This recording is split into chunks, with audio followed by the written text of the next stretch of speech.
Selamat pagi semuanya. Saya percaya Tuhan ada di tengah-tengah kita. Ya. Mari kita buka Kejadian 3 ayat 15, Kejadian pasal 3 ayat yang ke-15.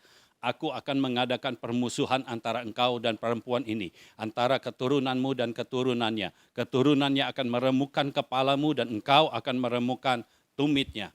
Ini adalah firman Tuhan yang disampaikan kepada ular. Pada saat itu manusia jatuh ke dalam dosa. Adam, manusia pertama jatuh ke dalam dosa. Kenapa Adam jatuh ke dalam dosa? Karena yang dilakukannya tidak menaati firman. Jadi ketika kita tidak menaati firman, artinya kita sedang melakukan dosa. Ya. Dan awalnya karena ular mengajak bicara Hawa. Hawa harusnya mengerti posisi yang diberikan Tuhan kepada manusia. Manusia berkuasa atas hewan. Kalau manusia berkuasa atas hewan, artinya ini tidak sejajar. Manusia berada di atas hewan. Ular bukan teman bicara, tapi teman bicaranya adalah Adam. Seharusnya Hawa banyak berbicara dengan Adam, bukan dengan ular. Saudara perhatikan dengan siapa engkau berbicara.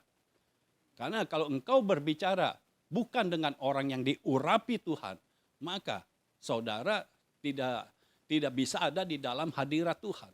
Tapi kalau saudara bicara dengan orang yang diurapi Tuhan, maka hadirat Tuhan akan menyelimuti saudara dan firman Tuhan yang disampaikan. Karena kalau orang yang diurapi oleh Tuhan, artinya di dalamnya penuh dengan firman. Ketika berkata-kata dengan saudara, banyak firman yang saudara terima. Dan ketika saudara terima firman, firman itu masuk di dalam hatimu, lalu dari hati masuk ke pikiran. Dari pikiran keluar dari mulut. Karena itu yang tanpa kita sadari itu masuk ke dalam pikiran bawah sadar kita, alam bawah sadar kita. Sehingga ketika kita berkata-kata yang keluar adalah firman. Ketika firman keluar dari mulut kita, firman selalu disertai dengan kuasa. Karena tidak ada firman yang tidak berkuasa. Kecuali kalau itu bukan firman Tuhan. Firman Tuhan selalu berkuasa. Jadi ketika saudara berkata-kata, ada kuasa yang mengalir. Mulai terjadi seperti yang apa yang engkau katakan. Itu sebabnya dengan siapa engkau berbicara itu menentukan. Ya, menentukan bagaimana firman itu tertanam di dalam hatimu, tertanam di dalam pikiranmu, dan bisa ada di dalam mulutmu. Ya. Nah, waktu Hawa membiarkan ular bicara dengannya, saat itulah dimulai benih dosa. Ya. Mulai ada benih dosa. Karena pelanggarannya yang pertama bukan makan buah pengetahuan yang baik dan yang jahat. Pelanggaran pertama adalah Hawa menurunkan derajatnya menjadi sama seperti ular. Lalu setelah turun derajatnya sama seperti ular, turun lagi menjadi di bawah ular. Karena ular berkata, engkau ketika makan buah itu engkau akan sama seperti Allah. Ada kalimat perintah di situ, ketika engkau makan buah itu, maka engkau akan sama seperti Allah. Padahal ini adalah kebohongan. Jadi hati-hati saudara. Dunia ini sedang berkata-kata seperti Alkitab berkata. Tetapi itu bukan Alkitab. Seperti firman Tuhan tetapi bukan firman Tuhan. Itu yang dilakukan oleh ular. Sepertinya itu kok bagus. Kalau makan buah pengetahuan akan sama seperti Allah. Nah, Hawa lupa bahwa Tuhan menciptakan manusia dari awalnya memang seperti Allah. Jadi tanpa makan buah dari pengetahuan yang baik dan yang jahat itu, manusia sudah seperti Allah. Manusia kekal, tidak ada umurnya. Begitu jatuh dalam dosa, keluar dari Taman Eden, umurnya dihitung. Jadi manusia yang terbatas. Sedangkan tadinya manusia tidak terbatas. Adam tidak terbatas. Hawa tidak terbatas. Ketika Hawa menurunkan posisinya. Ketika engkau menurunkan posisinya. Kau akan dibawa turun terus oleh musuh. Dibawa turun lagi. Jadi saudara harus tahu posisi saudara. Sebagai orang percaya posisi saudara di mana. Jangan mengikuti apa kata dunia. Karena kita harus menguasai dunia. bukan dunia yang menguasai kita. Nangkap ya, ketika Adam jatuh dalam dosa, lalu diusir dari Taman Eden, Tuhan mulai merencanakan sesuatu yang besar. Dan dia katakan itu kepada ular. Bahwa keturunanmu dan keturunannya, keturunan ular dan keturunan perempuan akan bermusuhan. Jadi keturunan musuh, ya, keturunan dari musuh sama keturunan orang benar selalu bermusuhan, saudara. Maksudnya bermusuhan apa? Bukan berantem. Ya mungkin ada yang berantem, tetapi itu seperti suka debat lah, ya, nggak mau kalah satu sama lainnya, selalu ada permusuhan. Tetapi firman Tuhan katakan, benih dari perempuan, keturunan dari perempuan, bahasa Inggrisnya pakai seed, keturunan itu, benih artinya. Benih dari perempuan akan meremukkan kepalamu. Jadi perhatikan, benih dari perempuan bukan meremukkan keturunan ular, tapi meremukkan kepala ular. Ularnya yang diremukkan. Dan itu terjadi ketika Yesus mulai dilahirkan, hidup. Ya. Iblis sudah mulai tidak berdaya menghadapi Yesus. Ya, setiap kali Yesus berbuat sesuatu, iblis mau intervensi nggak bisa. Kalau Yesus buat mujizat, mujizat tetap terjadi. Ya, iblis udah pakai orang-orang untuk melempari Yesus dengan batu. Yesusnya tiba-tiba hilang, nggak tahu kemana. Ya. Karena belum waktunya. Tetapi ketika waktunya tiba, iblis nggak tahu kapan waktunya tiba. Yesus yang menyerahkan diri untuk ditangkap. Karena ketika ya, orang-orang datang untuk menangkap Yesus di Taman Getsemani, mereka tidak tahu Yesus yang mana. Yesus yang maju dan berkata, siapa yang kau cari? Mereka berkata, kami mencari Yesus. Lalu Yesus berkata, akulah dia. Saudara tahu apa yang terjadi? Ketika Yesus berkata, akulah dia. Mereka yang ada di depan Yesus langsung rebah. Saudara tahu ada kuasa di dalam perkataan. Mereka tahu Yesus berkuasa. Tapi Yesus tetap ditangkap. Karena apa? Karena Yesus harus menjalani itu. Mati di salib. Tetapi ketika Yesus mati, rohnya tidak mati kan? Rohnya ke dunia yang paling bawah. Ke tempat yang paling bawah. Disitulah kepala iblis diremukkan. Haleluya. Itu sebabnya seringkali saudara, yang menggoda kita untuk berbuat dosa bukan iblis lagi. Kitanya sendiri. Keinginan kitanya. Seringkali kita pakai kambing hitamnya, iblis tuh. Kita yang mau makan. Semena-mena makannya. Tiba-tiba sakit. Ya. Lalu bilang, iya iblis tuh membiarkan saya makan. Lah, yang di dalammu iblis apa Tuhan?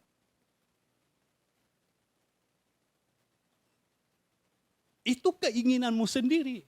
Engkau harus tahu mana yang bisa dimakan, mana yang tidak bisa dimakan. Mana yang boleh dimakan, mana yang tidak boleh dimakan. Ya. Jadi Tuhan merencanakan ada benih dari perempuan, benih dari manusia yang tidak ada dosa, yang tidak punya benih dosa dari Adam. Tetapi ini benih perempuan. Bagi manusia ini nggak masuk akal. Bagaimana mungkin ada benih dari perempuan, keturunan dari perempuan, tetapi tidak ada benih dosa dari Adam. Karena semua orang yang lahir itu selalu membawa benih dosa. Tapi bagi Tuhan tidak ada yang mustahil. tanpa benih seorang laki-laki. Karena benih dosa itu ditanamkan oleh seorang laki-laki. Ya, benih bawaan dari Adam, benih keturunan dari Adam, benih dosa, ya, keturunan dari Adam. Tapi Yesus hanya meminjam rahim Maria. Ketika lahir dia tanpa dosa.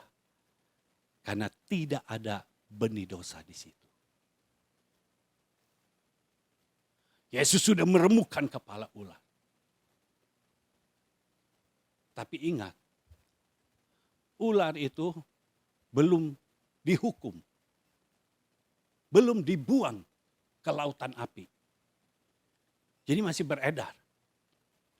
Itu sebabnya sekarang Tuhan berikan tugas ini kepada gereja. Tetapi kita harus tahu benih apa yang harus kita miliki. Jenis benih apa yang harus kita miliki. Yang bisa meremukkan kepala ular. Yang bisa menaklukkan semua musuh. Benih apa yang harus kita miliki.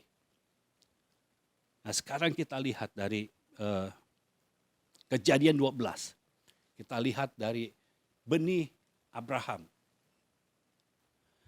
Kejadian 12 ayat 1 sampai ayat 3. Berfirmanlah Tuhan kepada Abram, pergilah dari negerimu dan dari sanak saudaramu dan dari rumah bapakmu ini ke negeri yang akan kutunjukkan kepadamu. Aku akan membuat engkau menjadi bangsa yang besar dan memberkati engkau serta membuat namamu masyhur dan engkau akan menjadi berkat. Aku akan memberkati orang-orang yang memberkati engkau dan mengutuk orang-orang yang mengutuk engkau. Dan olehmu semua kaum di muka bumi akan mendapat berkat. Jadi firman Tuhan datang kepada Abraham bahwa Abraham akan menjadi bangsa yang besar. Artinya akan ada keturunan yang menjadi bangsa yang besar. Ini perlu kapasitas, artinya benih yang ada harus punya kapasitas. Harus benih unggul. Karena akan menjadi bangsa yang besar. Bukan hanya sekedar menjadi suatu bangsa, tetapi menjadi bangsa yang besar. Bangsa yang dipandang. Bangsa yang dipandang, bangsa yang terpandang. Benih yang ada di dalam kehidupan Abraham, itu yang harus kita miliki adalah benih yang membuat kita menjadi terpandang. Karena menjadi bangsa yang besar. Lalu benih yang bisa menjadi berkat. Ya, buat yang lainnya. Sehingga orang-orang yang memberkati benih Abraham ini akan diberkati oleh Tuhan. Dan yang mengutuk benih Abraham ini akan dikutuk oleh Tuhan. Karena Abrahamnya kan dikatakan, aku akan memberkati orang-orang yang memberkati engkau. Artinya kalau ada benih, benihnya sama. Ya. Dan mengutuk orang-orang yang mengutuk engkau dan olehmu semua kaum di muka bumi akan mendapat berkat. Jadi benih yang Abraham miliki harus menjadi bangsa yang besar dan harus menjadi berkat. Artinya benih unggul. Tetapi kita tahu dalam keturunan Abraham ada 3 jenis benih. Nah, kita mau lihat 3 jenis benih ini, tapi kita lihat yang pertama dulu. Kejadian 13 ayat 14, karena tadi waktu Tuhan berfirman kepada Abraham, tidak dijelaskan benihnya seperti apa. Tapi dalam Kejadian 13, ya, ayat 14, kita baca. Setelah Lot berpisah daripada Abram, berfirmanlah Tuhan kepada Abram, pandanglah sekelilingmu dan lihatlah dari tempat engkau berdiri itu ke timur dan barat, utara dan selatan.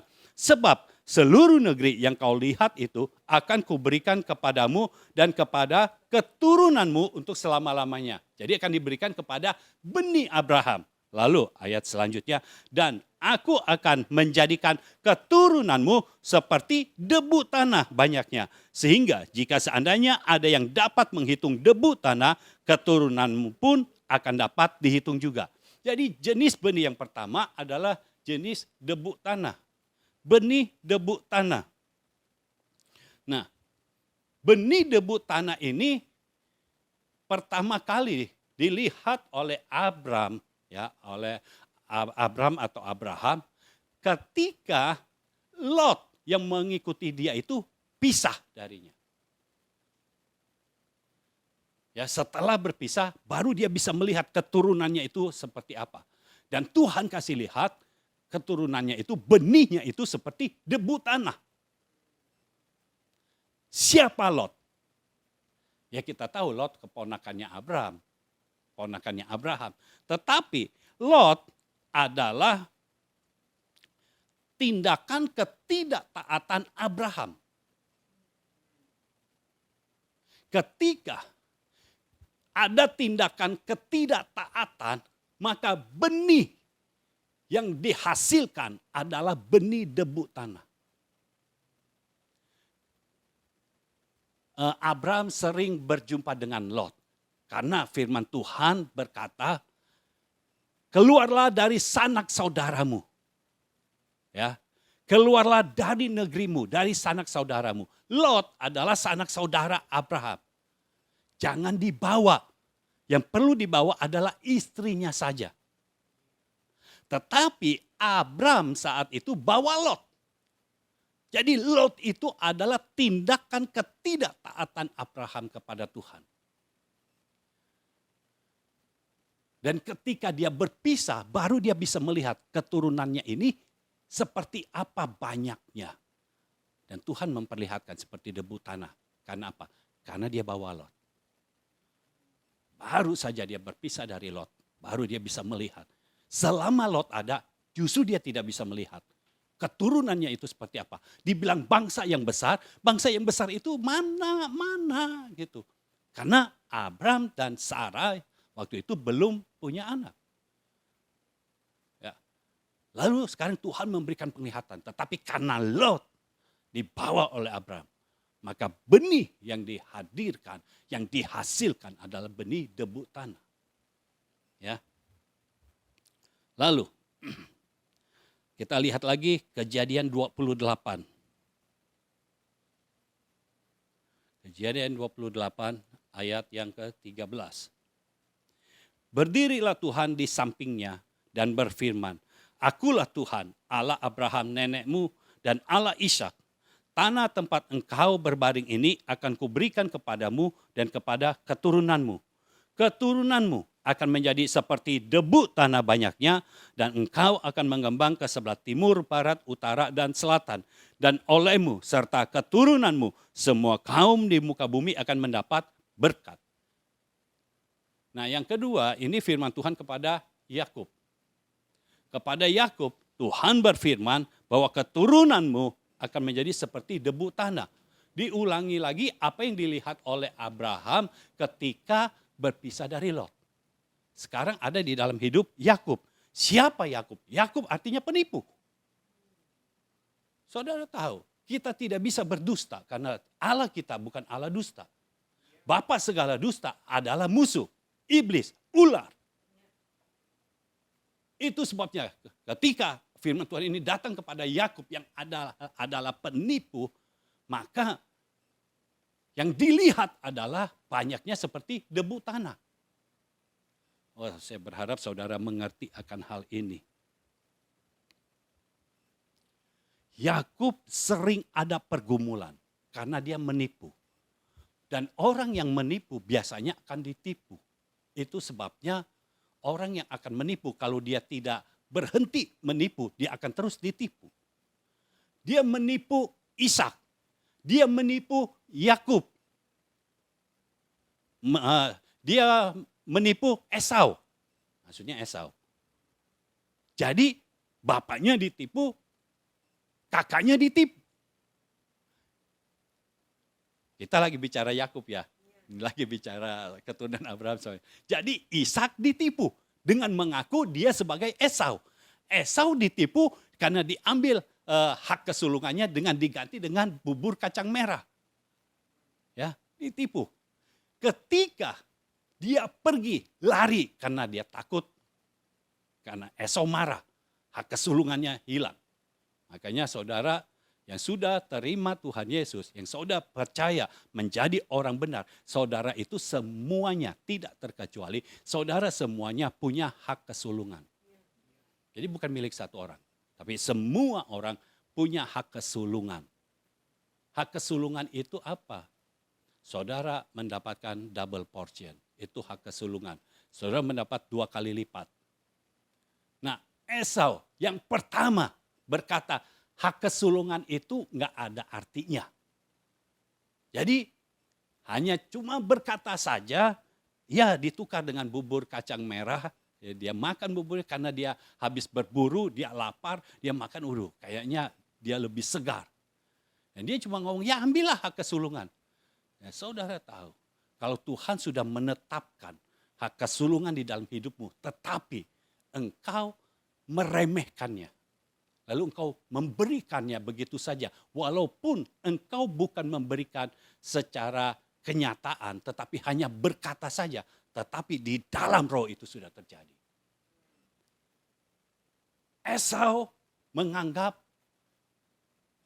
Yakub itu mengambil hak kesulungan ketika dia menipu Ishak dengan mengaku sebagai Esau. Tetapi sesungguhnya hak kesulungan Esau sudah hilang ketika dia berkata kepada Yakub, ambillah hak kesulungan itu, berikan aku bubur kacang merah itu. Di dalam roh hak kesulungan itu sudah pindah tangan. Jadi hati-hati saudara, kalau Tuhan sudah menetapkan saudara sebagai orang yang akan menerima hak kesulungan, pegang itu erat-erat, pegang itu kuat-kuat. Jangan berikan dan jangan katakan. Kalau engkau memberikan itu kepada orang lain. Karena di dalam roh itu bisa langsung berpindah. Ya. Yakub menipu Ishak, Yakub menipu Esau. Lalu Ribka ibunya berkata kepada Yakub, setelah Ishak meninggal, nanti setelah selesai masa perkabungan, engkau pergi. Ya. Kenapa? Karena aku sudah melihat Esau sudah berikhtiar. Esau sudah berniat untuk membunuh engkau. Ingat, Yakub punya hak kesulungan, artinya Yakub yang melanjutkan tongkat estafet. Kalau kita ada di dalam keturunan Abraham, kita harus tahu kita yang melanjutkan estafet. Yakub yang melanjutkan estafet. Karena Yakub melanjutkan estafet itu, Tuhan melindungi. Sebelum Esau bisa membunuh Yakub, Yakub sudah pergi. Esau mau bunuh, Yakubnya udah gak ada. Yakub pergi ke rumah Laban. Nah di rumah Laban, sekarang gantian. Yakub yang ditipu, karena dia penipu. Kalau kita tidak berubah, maka kebiasaan kita yang buruk akan membawa kita kepada orang yang memperlakukan kita dengan buruk seperti kebiasaan kita itu. Makanya kenapa Tuhan harus mengganti nama Yakub menjadi Israel. Karena kalau namanya masih Yakub, dia masih nipu-nipu terus, ini gak akan menjadi bangsa yang besar. Tidak ada seorang penipu yang bisa menjadi bangsa yang besar. Ya. Jadi ketika ke rumah Laban, dia jatuh cinta kepada Rahel. Laban suruh dia bekerja. Bekerja untuk mendapatkan Rahel. Tapi yang diberikan Lea. Ditipu sekali. Lalu setelah itu kerja lagi deh 7 tahun lagi. Kerja 7 tahun lagi untuk mendapatkan Rahel. Kerja lagi. Untuk mendapatkan Rahel. Dapat Rahel.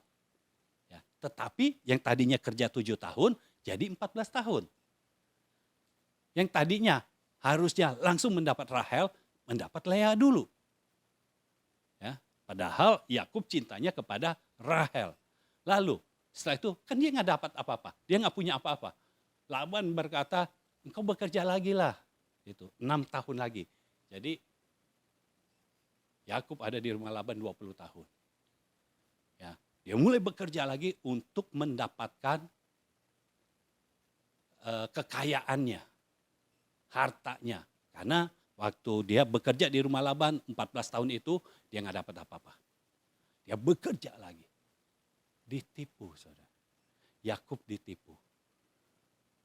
Kalau kita mau, benih yang ada pada kita bukan debu tanah. Jangan pernah menipu. Jangan pernah berkata, saya mah nggak pernah menipu. Paling bohong-bohong dikit. Itu sama nipu. Karena bohong-bohong dikit, itu awal dari seorang penipu hidup. Jangan biasakan berbohong. Katakan apa adanya. Ya. Hanya yang perlu adalah hikmat saudara. Kapan harus mengatakannya. Ya. Seorang penipu ditipu lagi. Jadi bisa bayangkan kalau Yakub terus-terusan begini, repot. Makanya benih yang terlihat adalah benih seperti debu tanah. Kita tidak mau. Benih yang ada dalam hidup kita adalah debu tanah. Nah, benih harus bukan debu tanah. Makanya yang pertama, kita tidak mau melakukan tindakan ketidaktaatan supaya benihnya bukan benih debu tanah. Yang kedua, kita tidak mau hidup dalam kebohongan atau dalam dusta. Supaya benihnya bukan debu tanah. Lalu lihat sekarang dalam Kejadian 3 ayat 14. Kalau debu tanah itu hidupnya bagaimana sih? Ya. Kejadian 3 ayat 14. Lalu berfirmanlah Tuhan Allah kepada ular itu. Karena engkau berbuat demikian, terkutuklah engkau di antara segala ternak dan di antara segala binatang hutan. Dengan perutmu lah engkau akan menjalar dan debu tanahlah akan kau makan seumur hidupmu. Saudara tahu, debu tanah adalah makanannya iblis. Itu sebabnya kenapa manusia banyak yang tidak berdaya. Ketika digoda oleh iblis, langsung tidak berdaya, langsung melakukan dosa. Karena benihnya debu tanah. Soal benih itu masalah keputusan kita. Benih apa yang kita mau terima? Karena benih ini yang harus ditanam. Benih kalau tidak ditanam akan mati. Untuk bertumbuh, benih ini harus ditanam. Saudara itu harus menjadi benih. Tetapi saya tidak mau saudara menjadi benih debu tanah. Karena kalau engkau debu tanah, engkau akan menjadi makanan musuh. Sehingga setiap kali engkau hidup, kok masalah demi masalah terus ada, terus ada. Dan masalah yang ada itu bukan membawa engkau naik, membawa engkau turun. Kan itu yang terjadi kepada Hawa. Hawa posisinya di atas ular. Turun menjadi sama seperti ular. Turun lagi menjadi di bawah ular. Kita bukan benih debu tanah. Amin.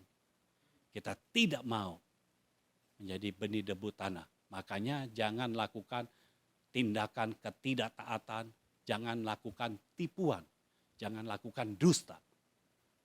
Sehingga benih debu tanah tidak menjadi milik kita. Nah, kalau debu tanah artinya kita menjadi makanan dari iblis. Ya. Jadi ketika ada godaan sedikit aja, kita jatuh. Kalau Yusuf menjadi benih debu tanah, ketika istri Potifar menggodanya, Yusuf akan jatuh. Saudara tahu kalau jatuh artinya rencana Tuhan dalam hidup Yusuf dan dalam hidup Abraham. Karena Tuhan merencanakan di dalam hidup Abraham kan. Kalau Yusuf tergoda oleh istri Potifar, dia akan tetap di rumah Potifar aja. Seandainya Potifar tidak mengetahui, dia akan tetap di rumah Potifar aja. Dan di rumah Potifar, dia tidak akan bisa memelihara hidup saudara-saudaranya, tidak bisa memelihara hidup bapaknya. Dia hanya bisa memelihara hidupnya sendiri. Tapi Yusuf membuktikan dia bukan makanan dari iblis. Ada godaan di depan dia. Dia tahu jalan keluarnya. Kabur. Ya. Terkadang kalau ada masalah, kadang kita nggak perlu menghandle itu masalah. Kadang yang kita perlukan adalah melarikan diri dari itu masalah. Tergantung masalahnya apa. Kadang kita harus hadapi. Tapi kalau modelnya yang seperti istri Potifar ini, jangan dihadapi. Kabur. Yusuf kabur. Sepertinya kok hidup tidak adil bagi Yusuf. Dia melakukan yang terbaik. Dia melakukan kebenaran. Dia tidak mengikuti apa maunya istri Potifar. Tetapi kenapa Potifar menjebloskan dia ke dalam penjara? Sepertinya hidup tidak adil. Ya, kalau kita melihat dari dunia, kita melihat dari fakta, hidup tidak adil bagi Yusuf. Tetapi di dalam Tuhan ada keadilan Tuhan. Karena Tuhan sangat tahu untuk membawa Yusuf kepada istana, yang paling cepat adalah melalui penjara. Karena penjaranya ada di dalam istana. Jadi dalam keadilan Tuhan, Yusuf sudah dibawa ke istana. Lalu Daud juga dibawa ke istana. Dalam keadilan Tuhan. Dibawa ke istana tetapi ditombak oleh Saul. Daud harus pintar ngeles. Dibawa ke istana. Karena tujuan Tuhan harus jadi. Sepertinya tidak ada keadilan. Tetapi justru disitulah letak keadilan Tuhan. Karena Yusuf sudah melakukan kebenaran. Tuhan membawa Yusuf semakin dekat dengan istana. Kalau dia tidak masuk dalam penjara, bagaimana mungkin dia bisa berjumpa dengan juru minuman dan juru roti? Nggak akan bisa. Kalau dia tidak berjumpa dengan staf dari Fir'aun, lalu siapa yang bisa berkata kepada Fir'aun bahwa Yusuf bisa mengartikan mimpi? Nggak akan ada yang berkata. Apa yang tidak adil menurut fakta dunia ini, justru Tuhan sedang melakukan keadilan. Jadi sudut pandang saudara harus disamakan dengan sudut pandang Tuhan. Kalau saudara melihat dari sudut pandang dunia ini, banyak ketidakadilan. Tapi saya percaya, inilah waktunya. Orang-orang benar akan diangkat oleh Tuhan secara adil. Di dalam keadilannya, Tuhan akan membawa naik orang-orang benar. Dan orang-orang fasik akan diturunkan. Saudara akan dibawa naik. Justru dengan Yusuf di penjara, itu semakin dekat dengan istana. Jadi di dalam Tuhan, Tuhan melihat rumah Potifar masih jauh dari istana. Masuk penjara sudah ada di dalam istana. Sudah ada di dalam istana, buat Tuhan itu gampang.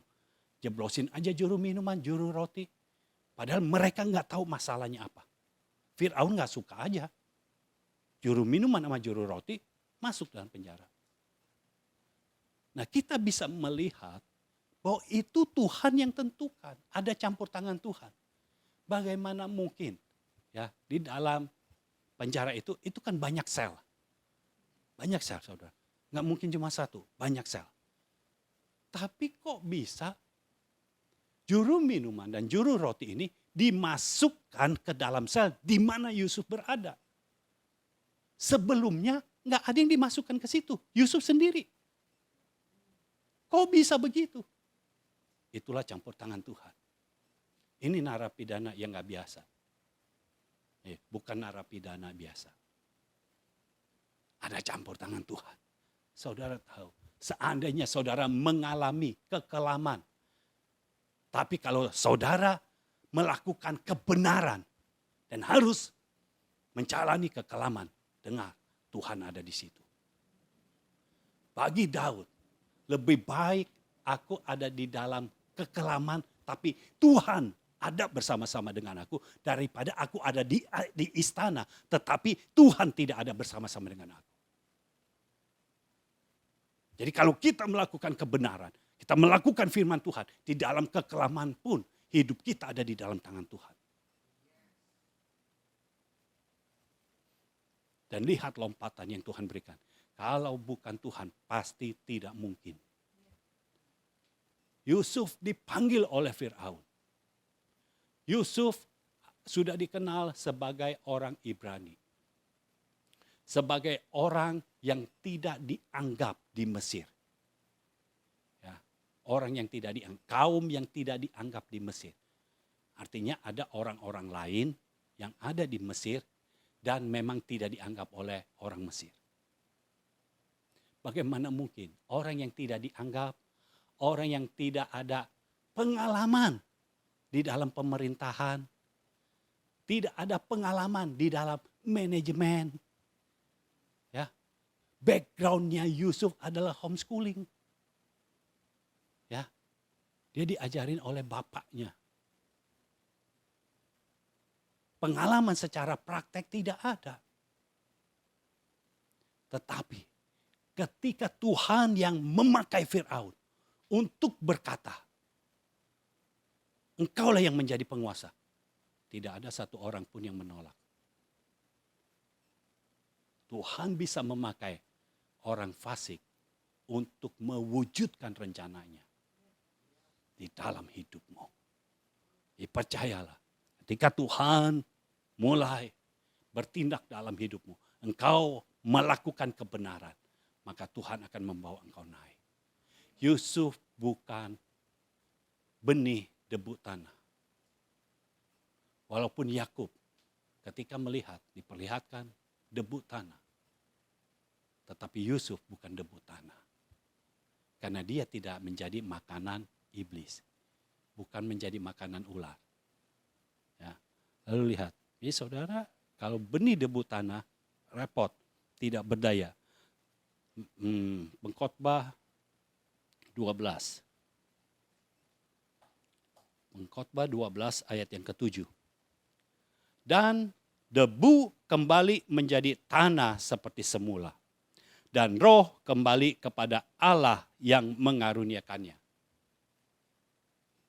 Benih debu akan ada masa expirednya. Karena dia akan kembali menjadi tanah seperti semula. Tetapi roh akan kembali kepada Allah yang mengaruniakannya. Karena Adam ya diciptakan kan dari debu tanah. Dari tanah. Dari tanah dibentuk. Tetapi mati. Debu tanah mati. Makanya orang yang hidup, tapi kalau dia punya benih debu tanah, pada akhirnya akan mati kembali. Ya. Apa yang menghidupkan Adam? Nafas kehidupan Tuhan atau Zoe, hidupnya Tuhan. Ada kehidupan Tuhan, ada roh Tuhan di situ. Sehingga manusia memiliki roh. Itulah yang membuat Adam hidup. Nah, roh yang ada di dalam hidup manusia itu akan kembali kepada yang mengaruniakannya. Kalau roh kita di dalamnya ada Roh Kudus, artinya kita akan kembali kepada kasih karunia Tuhan. Tetapi kalau roh kita dipenuhi dengan roh jahat, dengan kejahatan-kejahatan, artinya kita akan bukan kembali kepada Tuhan, tetapi kita diambil oleh maut. Karena ingat, Tuhan pegang kunci maut dan kunci kerajaan maut. Dan hanya orang-orang yang percaya kepadanya, itulah yang ada di dalam mata Tuhan, di dalam perhatian Tuhan. Jadi orang-orang yang di luar itu, ya itu tergantung Tuhan akan menyelamatkannya atau tidak. Tapi bagi orang yang percaya, tidak dijemput oleh roh maut. Dijemputnya oleh malaikat. Haleluya. Jadi beda. Debu akan kembali kepada tanah. Tapi roh kembali kepada yang mengaruniakannya. Di dalammu ada Roh Kudus, engkau kembali kepada Bapa. Di dalammu penuh dengan kejahatan, artinya engkau kembali kepada Bapakmu yang menjadi pendusta. Ya. Jadi benih debu tanah ini menjadi makanan empuk dari musuh. Saya berharap saudara mengerti. Supaya saudara punya kerinduan. Saudara tidak mau menjadi benih debu tanah. Saya sudah memberikan cirinya. Benih debu tanah itu melakukan tindakan ketidaktaatan. Lalu yang kedua menipu, berbohong, berdusta. Lalu 1 Korintus 15. 1 Korintus 15 ayat 46. Tetapi yang mula-mula datang bukanlah yang rohania, tetapi yang alamiah. Kemudian barulah datang yang rohania.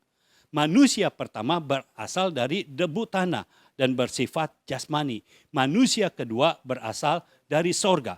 Makhluk-makhluk alamiah sama dengan dia yang berasal dari debu tanah. Dan makhluk-makhluk sorgawi sama dengan dia yang berasal dari sorga. Puji Tuhan. Awalnya kita adalah debu tanah. Tetapi ketika kita menerima Yesus sebagai Tuhan dan Juru Selamat, maka kita dilahirkan kembali. Punya benih yang baru. Benih di dalam roh. Karena benih debu tanah itu yang pertama, dia itu alamiah, tidak ilahi. Alamiah maksudnya apa? Kalau dunia sedang terjadi apa, ya begitulah dia terjadinya. Tapi kalau kita hidup secara ilahi, kalau kita hidup di dalam roh, kita akan hidup secara ilahi. Dunia sedang terjadi apa? Di dalam hidup kita yang terjadi tetap apa yang sorga sediakan bagi kita. Bukan menurut apa yang terjadi di dunia ini, tetapi menurut apa yang disediakan sorga bagi kita. Karena debu tanah itu alamiah. Tetapi ketika kita dilahirkan kembali, di dalam kita ada Roh Kristus, di dalam kita ada Roh Kudus, maka kita hidup secara ilahi, bukan alamiah lagi, tapi ilahi. Lalu, debu tanah adalah jasmania, bukan rohania. Jasmani artinya engkau, ya, tubuhmu itu bisa mengikuti apa yang terjadi di dunia ini. Ketika ada virus apapun juga, orang-orang kena, engkau ikut kena. Tetapi kita ini adalah makhluk sorga. Karena ada Roh Kristus, ada Roh Kudus, itu makhluk sorga. Kita adalah makhluk sorga yang berasal dari sorga. Berarti semua yang ada di dunia ini enggak menjadi milik kita. Tetapi semua yang ada di sorga menjadi milik kita. Apa yang disediakan sorga, itu yang menjadi bagian kita. Itu sebabnya untuk saudara mengalahkan benih debu tanah itu, saudara harus percaya kepada Yesus, percaya kepada firman-Nya, dan hidup di dalam roh.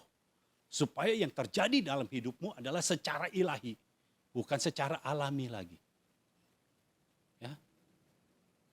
Saudara nangkap? Saya berharap saudara mengerti akan hal ini. Sepertinya susah, tapi saudara harus menerima ini, menangkapnya, supaya apa? Supaya saudara tahu saudara tidak mau memilih atau menjadi benih debu tanah. Karena semua benih itu akan tertanam. Jadi kalau saudara benih debu tanah, itu akan tertanam juga. Makanya pertumbuhan saudara mengikuti dunia ini. Tapi kalau kita dilahirkan kembali, hidup di dalam roh, pertumbuhan kita mulai ditentukan dari roh.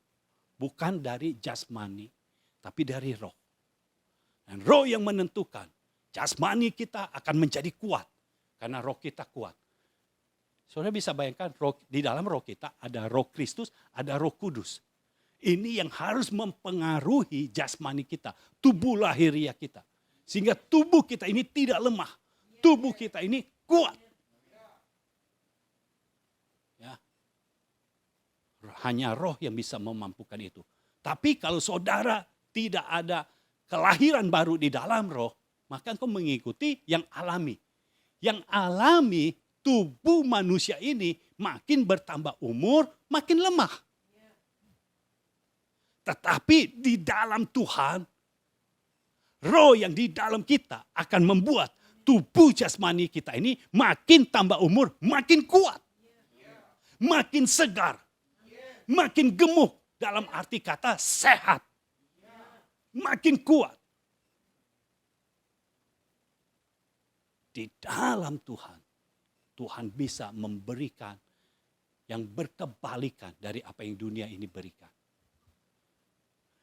Dunia ini sekarang penuh dengan sakit penyakit. Penuh dengan krisis.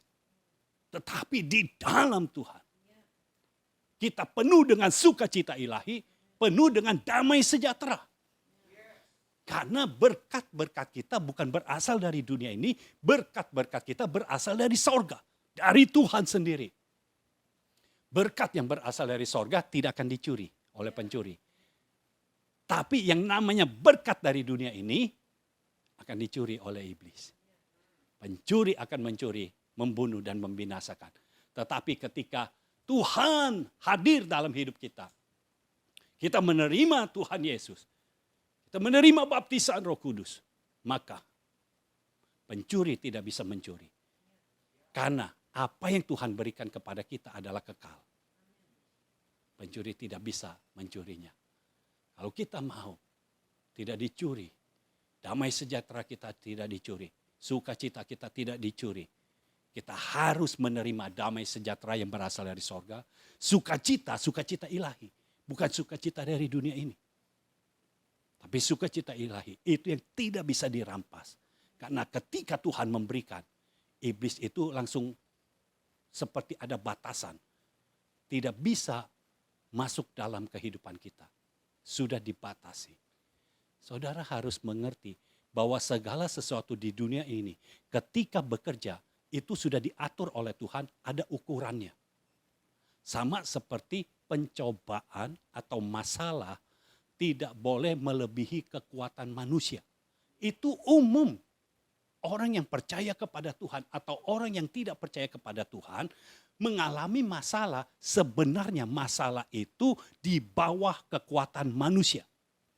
Itu sebabnya, kalau saudara perhatikan, ada orang yang gak percaya Tuhan, tapi ketika ada masalah, dia bisa menaklukkan masalahnya. Kenapa? Karena sesungguhnya semua masalah itu, semua pencobaan itu sudah ada ukurannya, diukur oleh Tuhan. Tidak boleh melebihi kekuatan manusia. Jadi kekuatan manusia, yang satu sama yang lainnya kan berbeda. Nah masing-masing masalah itu yang menyesuaikan diri dengan kekuatan manusia. Betapa luar biasanya Tuhan kita.